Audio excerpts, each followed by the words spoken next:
With that, I take the pleasure of requesting our esteemed panelists to please join us on stage. Please join me in welcoming them, starting with Ms. Sairee Chahal, founder CEO, Sheroes, founder Mahila Money. Let's welcome her with a round of applause.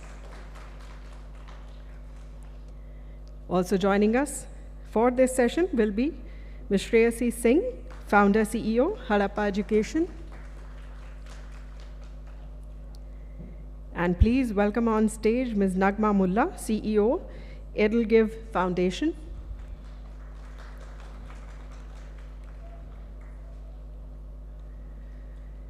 And they are all in conversation with Ms. Prachi Rastogi, Diversity and Inclusion Leader, APAC IBM, and also member, FICCI D&I Working Group on LGBTQ+.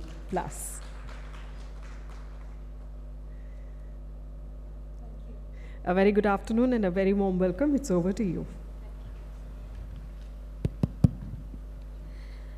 I will start with a story of 7 ordinary women who, without any background in business and no significant educational qualification, and with just 80 rupees in capital, they build an empire, business empire worth 1,800 crores, spread across 70 branches with over 50,000 people. I am talking about a homegrown brand, none other than Shri Mahila Graha Udyog Lijjat Papad.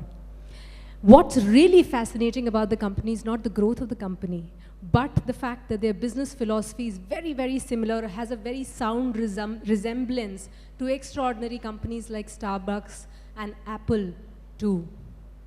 So what's so special about this Papad company?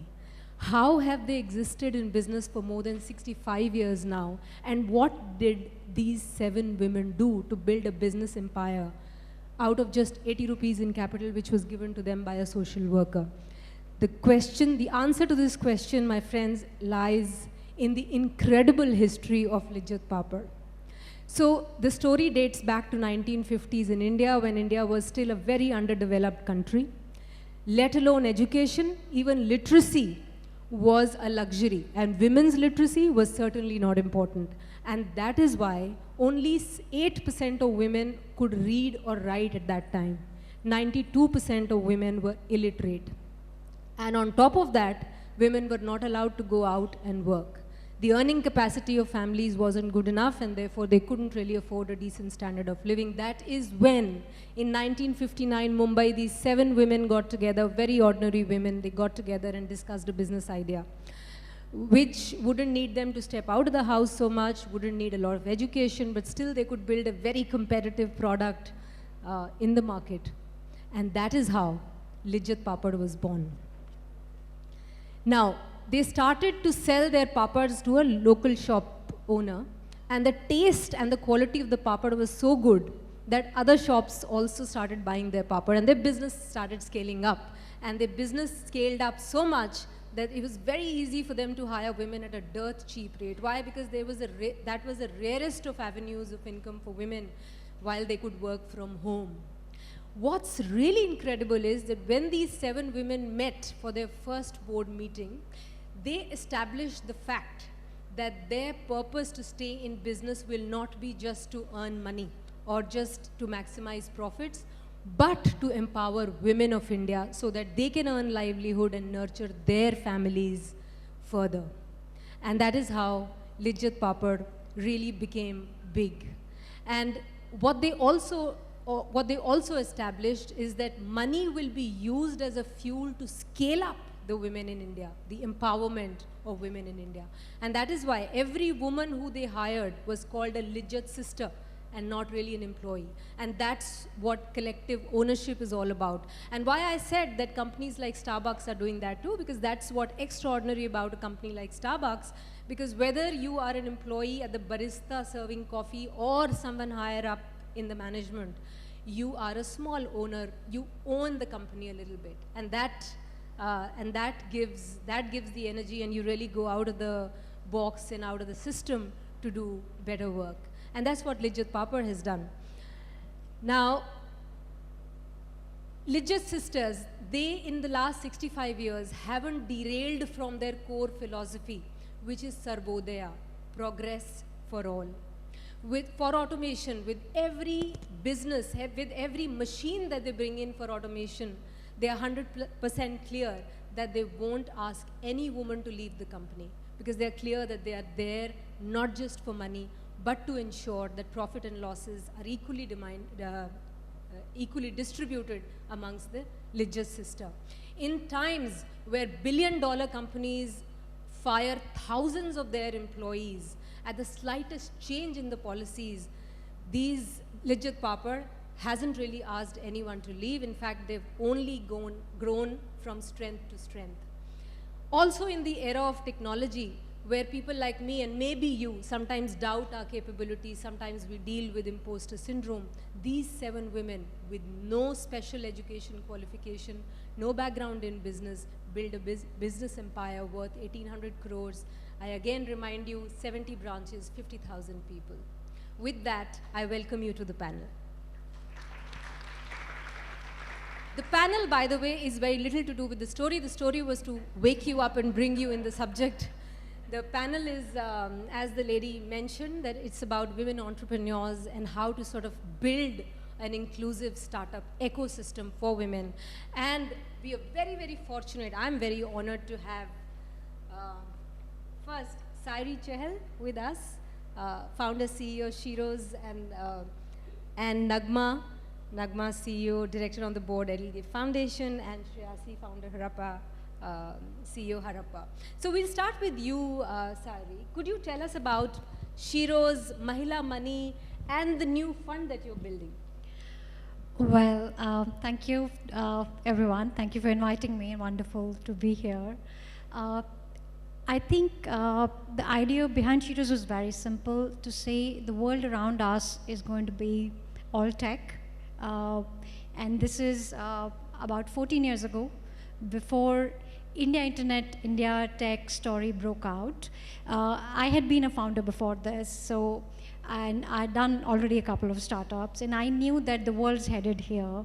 And as a girl who grew up in small town India, I felt that, oh my God, like women are still not part of this new interesting thing that's happening. So Sheroes was really first a place for women to converge online. So much like Lijjat Papad, the interesting thing was that we probably built the first gender-filtered space on the internet that was women only. So Sheroes is a women-only space. It's a giant community now, about 27 million women. And when women come to us, they basically get connected to the economic mainstream. They find work, they find resources, they find skills. They become entrepreneurs now. And we've basically built like a safe space where all of this can happen. And with Mahila Money, we're making capital available to the same set of women who are saying, hey, I have everything, but nobody's writing me that check. So we're making productive capital available to them. And we think everything we do, when multiplied many times over, will connect a lot of women to economic mainstream, pretty much like the story you just shared. Would you like to talk about the fund as well? Oh, yes. So because I say I've been a children of Indian Internet, and I think the only other founder I knew when I built my first company in 99-2000 was actually Vijay Shekhar from Paytm. It was called 197 back then. And over a period of time, as I built my own company, I met tons of founders. I think, that's how I know this room a little bit. That's how I know a lot of women in this room, because we've met in our entrepreneurial journeys. And it started by literally, hey, I'm thinking of an idea. Can we chat? Hey, I'm building something. I don't know how to write my first business plan. So it started, so I've been doing this thing called Saturdays with Sairee for many years now. And that has now become the fund really, because after a point in time, just offering advice felt like fraud. So now it's like, okay, here's a small check, here's your first check. Okay, here's the first, capital into the company. So it's literally a lot of baby steps that's now being institutionalized in form of capital being available to more women. So we know when we have a business idea, I'm paying it forward. We get in so touch it's an institutionalizing of paying it forward. I want this to be scalable as well. So I'm saying, okay, let's do this now. I know that you started your first company at year 19, and I want to talk to you about that, but I'll come back to you. And to you, Shreyasi. Sorry about that. Nagma, could you tell us about EdelGive Foundation? Yep. So thank you very much for having me here for this very interesting conversation. EdelGive is a foundation that gives grants to smaller NGOs in this country. India has, infamously, it is known that India has 33 million NGOs, which is a wrong number really. We must have at most 100,000 NGOs operating out of this country. But only 1% get access to scale. Everybody else is operating at small microcosm places doing their best, and we fund them. We are also having another identity, which is we are partners and advisors to many other funders. So we are a funder that funds, we are a funder that advises and manages others' philanthropy as well, and that's what EdelGive does, and I'm the CEO of EdelGive. So you're actually at both the places, Yes. in the board meetings and... I know People what on the it is to pine for money and give money. And a follow-up question, don't you think we are talking too much about women? We are talking too much about women, and I think we're also focusing on very limited and very glamorized data points on women. Women are 50% of this world. Women are empathetic. Women are amazing. I think we're all a little tired of hearing the same things about ourselves. We are all of that and more. But guess what, simultaneously? Women represent only 14% of the entrepreneurship numbers in this country. Women also contribute only 18% of the GDP of this country. In 1990, women were 30% participants of the workforce in this country. In 2021, we are 18%, we are down. Out of the 2,000 listed companies in this country, only 100 have women in MD and CEO positions. I think we should be talking more about that. So I do think we talk a lot about how wonderful women are, how much empathy we have, how much we bring to the table, how mahal sudhar jata hai. We are not mood stabilizers for a room. We are not rehabilitation centers for an office. You know, so we need to claim some dignity and say, hire us because we are good. All right?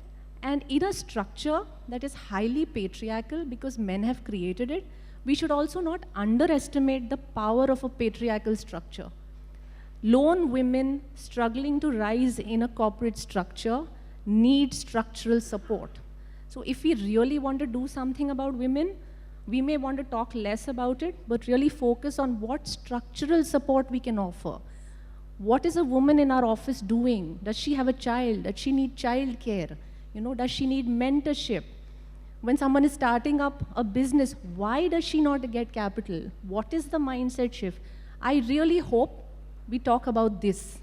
You know, I think we're talking about all the wrong things.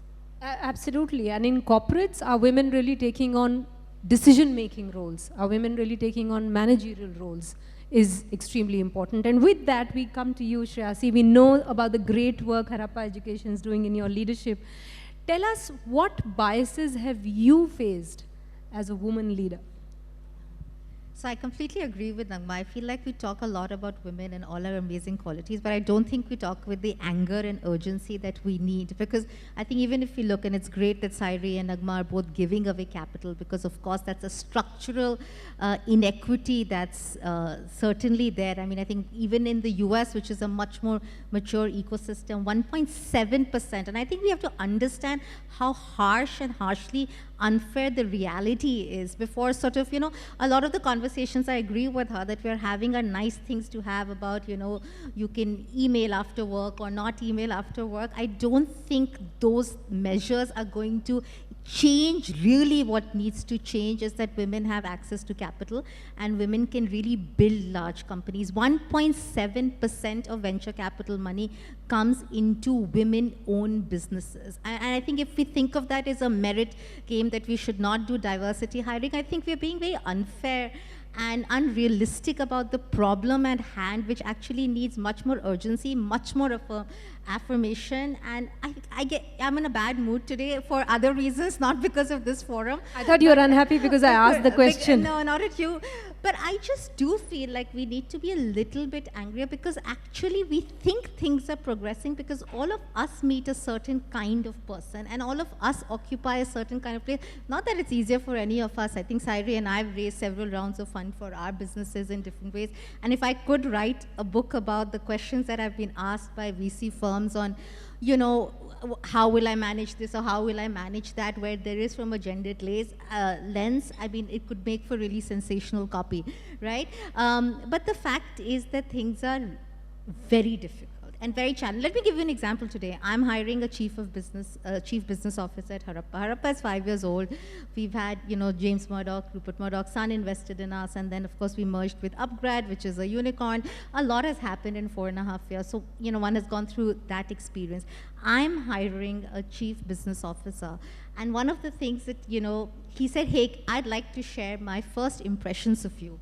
Now that we've got comfortable, right? And one of his two first impressions of it, hey, I didn't think you're businessy enough, right? Because I used to be a journalist at one time, and I keep saying I'm a non-techie, non-MBA founder, CEO of a digital business. So he said, one, at least he was honest. I mean, he honestly said what all others think, but he actually said it. I appreciate him for that. But you know, you're walking into a room where people are constantly figuring out, how is she doing this? How can she do this? Who's helping her, right? And the second thing he said is, you're too young. And I don't think I'm that much younger than him. And if, you know, one is, I don't know, better turned out or better maintained, that can't be too pretty. So I think there are a lot of, these are everyday challenges that you know the perception that you're up against. So I think the challenge of perception is one, the structural challenge of capital and mentorship and role models is another. And third, and I think Amrita and I have had this conversation on the tap-in thing, I really feel that all of us here, we really need to help women who we know truly unleash their ambitions, right? I have women lunch group ideas, is to say everybody writes on a piece of paper, if I could start a company, what would it be? Because I think even that imagination isn't there enough of, right? So I feel like that's how it feels to be difficult. I've struggled with perception. I have struggled with capital and fundraising, which is tough for any founder, male or female.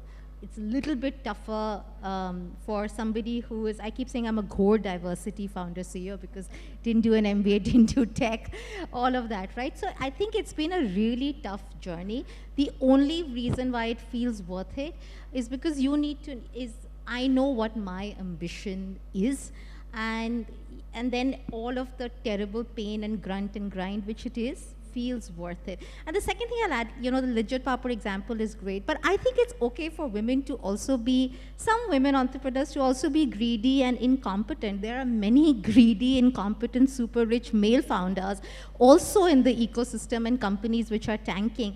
I feel like, why are we holding women entrepreneurs to such a higher standard as they're setting out that, of course, you have all of these, but then you should also do this amazing businesses like Lijjat. It's great, and that's why she and those 7 women are role models. But I think it's okay for women to also run, you know, all kinds of businesses and also be just sort of only growth oriented. So I feel like the fourth struggle is too many expectations of women founders and entrepreneurs. Yeah, absolutely.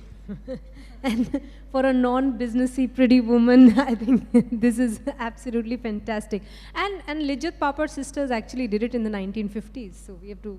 Yes, of course. Yeah.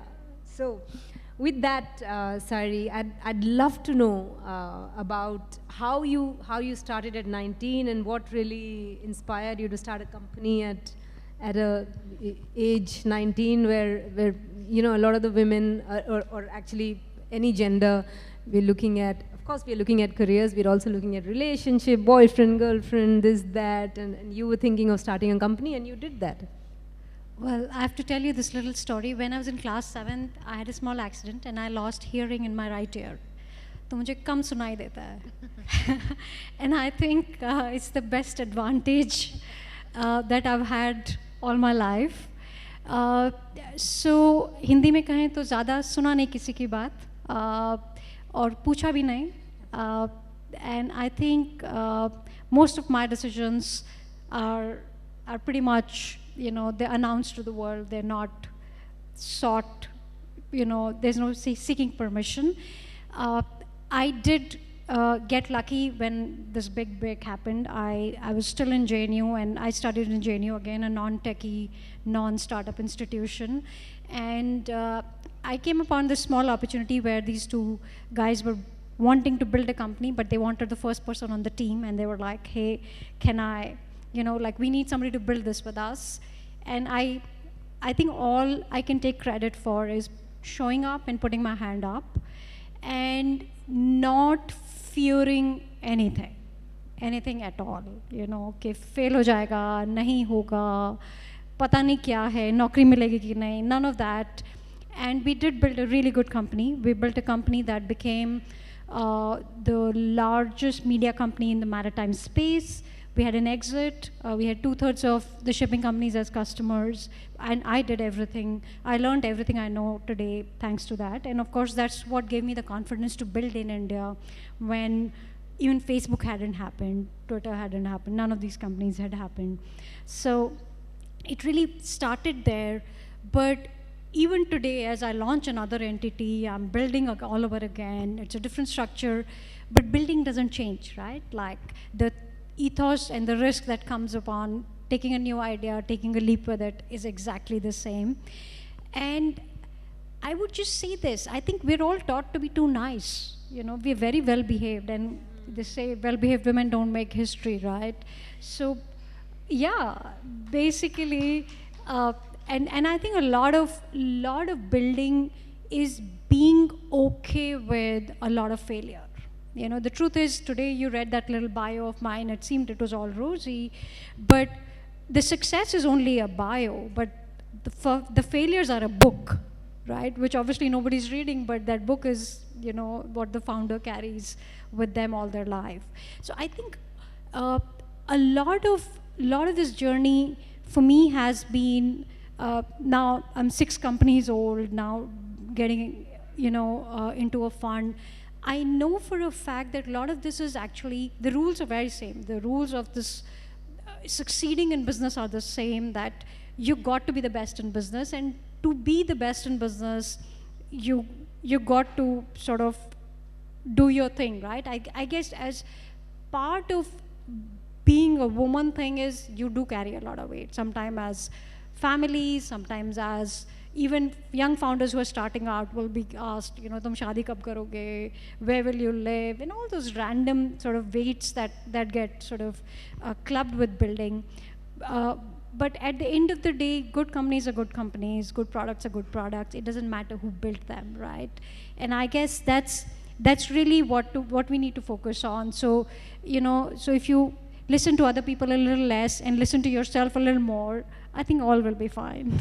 I've noted down the points. Sunna, come, show up, and put your hand up. And with that, back to you, Nagma. And I'd love to know what you faced as a woman leader. What are the biases? How did you play with them? You seem to be a lot of fun too, with all the intelligence that you bring in. So what really happened? What's your personal story? My personal story would, I'd bet, be most of the people in this room. Too pretty, too dull, too talkative, too quiet, too aggressive, too silent, too charming, too uninteresting, may not have understood finance. Oh my God, she's a CA. But CA hai to development sector mein kya kar rahi hai? Must not be that smart finally. Like, see, these are all biases that, again, I don't think they are unique to me, they're unique to us. My personal story is that I was a CA who lost interest in finance, found a way into the development sector, and found a place here. So I can use my financial acumen to do whatever I can in the development sector. So that's been a journey of establishing my credibility all over again in a space where people didn't really think my degree mattered at all. Again, there is no romantic, real big struggle. It is anybody's struggle. What I'd like to actually emphasize through this is when we talk about Jacinda or when we talk about leaders who make it, that's like the 1% that's risen up. There's a graveyard of potential that has never made it. For everybody in this room, we've all done something to be able to sit here and have this conversation. So one is to identify that yes, there is a struggle. I had mine, you had yours, but we've still made it and we're living to tell the tale. Who else are we getting in along with us? That I would actually push for that. That with me, who else gets entry into this door? Because we need so many more for us. If there's something that we can do to advance women's leadership, it means if I enter a room, I take 2 women with me in it. And you know, unless that happens, this number will not shift. That deserves a big hand. Thank you very much, Nagma. And Shreyasi, to you, what is Harappa education, or what are the plans for women learners, women professionals, because you're so much in the corporate world? So at Harappa, and I think there's an online learning element as well. So very quickly, Harappa as an online learning institution is the way that we describe ourselves. And our learners are from 28 to 55-year-olds, and we're a B2B company. So we largely sell to enterprises, so CHROs, CEOs, Vice Presidents of Organizational Development, on programs built on cognitive, social, and behavioral skills. So some of our really flagship programs are the First-Time Manager Program, the High Impact Manager Program. There's a school for managers, essentially, we have for all kind of skilling and learning needs for managers. We have a school for women. So we've started to do a Women's Accelerator Program, a Women's Leadership Program, and a Women's CXO Program. And I think over the last 4 years, we possibly have had the largest number of women learners through our school for women. I think 3,500-4,000 women learners from the ages of 28 to 50, 55 across companies, whether it's, you know, from Godrej to, you know, manufacturing, BFSI, IT, ITS. And it has been really interesting for us in doing this. For first, there were women-only cohorts. So I've heard so many interesting stories about women-only cohorts. So, you know, sometimes the VP of L&D or whatever will say, hey, women don't want to be ghettoized in a women-only cohort, and they'll feel like they've been singled out. And I keep saying that actually no man ever said, don't put me on a board because they're only men, and I don't want to be a part of a group which is only men. I'm like, take any leadership development opportunity that comes to you. At its core, it's first a leadership program, and then it's a women's only program. And I think we have to understand that enough research by many firms, and not just Harappa, says that there is constantly the sort of the universal sisterhood, or whatever we find, is that there are these shared experiences, that leadership challenges are true for any person of any gender, but there are 2 or 3 nuances that happen when in a women-only cohort, because women professionals face a unique set of challenges. And I think this is how democracies also work. So I'm constantly surprised when people say, hey, of course we need male allyship, but the fact is, given where we are, and you know, to what Nagma was also saying, the fact is women will have to raise themselves and other women first, right? So I think this women's only cohort is still, and I think even when I'm in diversity conferences, there is a slight discomfort to focus only on women. But my thing is, I don't think I've ever seen a corporate where things on LGBTQIA+, or on disabilities, or on anything is truly mature if they don't have enough women. It's almost the gateway, almost a necessary condition, I think, that you need to have. So I still feel that in corporates, there is a lot of progress. And in fact, we've been surprised. My board had said to me 3 years back, are you just living your personal passion by starting this school for women, and we're not going to get women learners? So India Enterprise has positively surprised me that they are putting money where, because these are all paid programs. Our women's leadership program is 50,000 rupees a learner. So it's not like it's a, you know, meaningless investment into 50, 60 women. So there is progress, but in fact, I still feel like there isn't as much as that they can be, but the outcomes from the programs, right? The completion numbers, the engagement and the outcomes, and the career mobility that we're able to show from our women-only cohorts is much more from our mixed cohorts. And of course, we do both. Yeah. And I'll share the last data point is from sort of the larger upgrad universe, where the learners are mostly in 26 to 30 doing tech skilling in, you know, data and digital marketing and things like that, which is largely B2C, unlike us, which were B2B. The fact is that only 20% of learners are women who pay for themselves, right? 80% of learners, and I think Sairee would know this because, and somebody had asked a question earlier about how do you use the internet for, how do women get access to the internet? There's one, access to the internet as a consumer, there's also as a producer, and then there's third as a learner. Are you taking the opportunities to do that? So a lot of effort is for us to say, hey, how are we doing financing opportunities? How are we doing better career outcomes and placement outcomes from women learners through data, digital, whatever are these skills, so that we get many more women learners paying for themselves, because women investing in their own growth is still something that doesn't happen. That's a very sad data that only 20% of the cohorts are women, and they don't really self-invest. Like, all these women programs, unfortunately, the fact is, I'm glad that the enterprises are paying for it, because I actually have no confidence that even a women CXO program, even a woman CXO who must be, has a compensation upwards of 75, 80 lakhs, a crore, would invest in a program themselves. Actually, companies, and that's a big, from a learning investment.